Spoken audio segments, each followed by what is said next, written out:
નમસ્કાર, જય દ્વારકાધીશ, જય માતાજી, મહાદેવ હર. સ્વાગત છે મારું લીલીસ કિચનની અંદર. તો આજે આપણે ફરાળ, અધિક માસ ચાલે છે અને એકાદશી આવતા હોય, વ્યતિપાત આવતા હોય, એની માટે આપણે ફરાળ બનાવતા હોઈએ. તો આજે બનાવી રહી છું ફરાળી કઢી. તો કઢી બનાવવા માટે મેં શું લીધેલું છે તમને બતાવી રહી છું. કઢી બનાવવા માટે મેં અહીંયા લીધેલી છે છાશ. તમારી પાસે છાશ ન હોય તો તમે દહીંનો પણ ઉપયોગ કરી શકો છો. મેં અહીંયા છાશ લીધેલી છે અને મોળી છાશ છે, ખાટી છાશ નથી. જો વધારે ખાટી હોય તો ઓછી છાશ લેજો. અને અહીંયા મેં પાણી એડ કરેલું છે.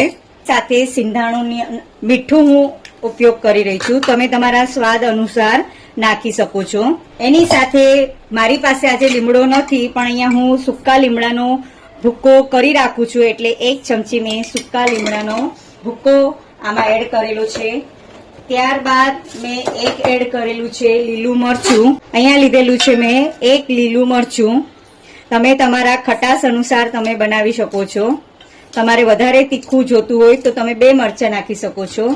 અને અહીંયા મેં લીધેલી છે રાજગરાનો લોટ. કારણ કે રાજગરાના લોટ લેવાનું કારણ શું છે કે તમારી કઢી ઘટ્ટ બને, એટલા માટે મેં અહીંયા રાજગરાનો લોટ 2 ચમચી હું એડ કરું છું. અને 1 ચમચી સિંગનો ભૂક્કો, 1 થી 2 ચમચી. હવે આપણે બધાને છાશને ઝેરી નાખવાની છે. અહીંયા ઝેરાઈ ગઈ છે. હવે આપણે ગેસની ફ્લેમને ચાલુ કરી દેવાની છે અને આપણે કઢીને ઉકાળવા મૂકી દેવાની છે. ગેસની ફ્લેમને ચાલુ કરી છે, કઢી ઉકાળવા મૂકી છે. રાજગરાનો લોટ મેં અહીંયા તૈયાર જ લઈ લીધેલો છે. અને તમને એમ લાગે ફરાળી લોટનો પણ તમે આમાં ઉપયોગ કરી શકો છો, તો એ પણ તમે વાપરી શકો છો. આરા લોટનો પણ ઉપયોગ કરી શકો છો, પણ મેં રાજગરાનો લોટ લીધેલો છે કેમ કે ઘટ્ટ બને એની માટે. કઢીને આપણે ઉકાળવા મૂકી દીધેલી છે. 5 મિનિટમાં ઝટપટ બની શકે એવી આ ફરાળી કઢી છે. તમે આની અંદર બાફેલું સુરણ અથવા તો બાફેલું શક્કરિયું પણ તમે એડ કરી શકો છો. કારણ કે જો બાફેલું શક્કરિયું તમે એડ કરતા હોય તો એની અંદર સેજ સાકર નાખતા નહીં. અહીંયા મેં બાફેલું શક્કરિયું કે સુરણ કાંઈ એડ નથી કર્યું, એટલા માટે હું થોડી એવી સાકર એડ કરી દઉં છું. મીઠું સ્વાદ અનુસાર મેં નાખી દીધેલું છે ઓલરેડી. હવે આપણે એને 5 મિનિટ સુધી ઉકાળવા દઈશું અને પછી આપણે વઘાર કરી દેવાના છીએ. અહીંયા આપણી કઢી ઉકળી રહી છે. તમને એમ લાગે કે મારી કઢી પાતળી લાગે છે તો થોડો રાજગરાનો લોટ એડ કરી દેવાનો, અથવા તો સિંગનો ભૂક્કો પણ તમે એડ કરી શકો છો. આજે લીમડો નહીં મળ્યો મારા ઘરે, એટલે મેં ખાલી લીમડાનો પાવડર એડ કરી દીધેલો છે.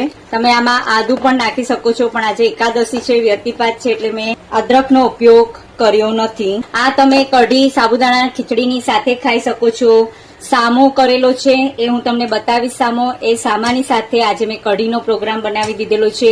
એટલે મને એમ લાગ્યું કે લાવો તમારી સાથે આ ફરાળી કઢીની થોડી રેસીપી શેર કરી દો, એટલા માટે મેં આજે આ ફરાળી કઢીનો ઉપયોગ કર્યો છે. અને બીજું તમે રાજગરાના થેપલા, સૂકી ભાજી અને કઢીનો પણ એમાં સાથે ઉપયોગ કરી શકો છો. એટલે આ કઢી બધી જ રીતે આપણે ખાઈ શકીએ એમ છે, ફરાળી છે. આમાં આપણે બીજો કોઈ ઉપયોગ કર્યો નથી. હળદર, મરચા, ધાણા જીરું કાંઈ ઉપયોગ મેં કર્યો નથી આમાં. અને સિંધાણું મીઠાનો ઉપયોગ કર્યો છે, ફરાળી મીઠાનો ઉપયોગ, એટલે આપણે એ પણ ખાઈ શકીએ. અહીંયા મારી કઢી ઉકળી ગઈ છે, તમે જોઈ શકો છો ફરાળી કઢી. હવે આપણે એનો કરવાનો છે વઘાર કરવાનો છે.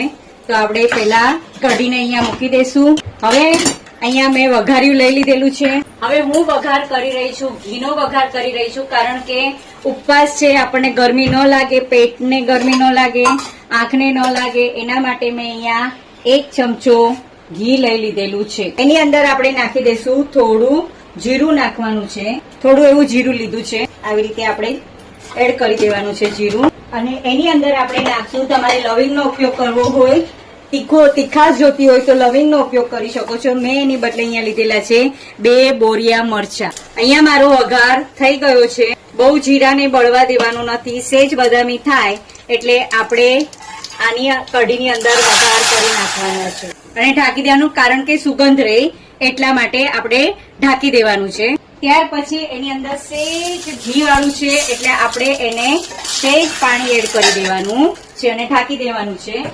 હવે એની અંદર જ આપણે આ જે લીલા ધાણા છે, જેને અહીંયા કોથમીર કહેવામાં આવે છે, એ લીલા ધાણાને આપણે આની અંદર એડ છેલ્લે કરવાના જ. કારણ કે આ કોથમીર કાળી પડી જાય છે માટે એટલે આપણે ઉપર જ આવી રીતે એડ કરી દેવાની છે. તો અહીંયા આ મારી કઢી રેડી થઈ ગઈ છે. તો અહીંયા મારી આ સામો મેં બનાવેલો છે. સામાની રેસીપી તમને જોતી હશે તો ફરી પાછી શેર કરીશ. અહીંયા ફરાળી કઢી રેડી થઈ ગઈ છે અને સાથે રાખેલી છે કેળાની વેફર. તો આ મારી વાનગી ફરાળી કેવી લાગી છે જરૂરથી કમેન્ટ કરજો. ફરી પાછી લીલીસ કિચનમાં નવી વેરાયટી લઈને નવી વાનગી લઈને તમારી સમક્ષ પીરસીશ. Thank you.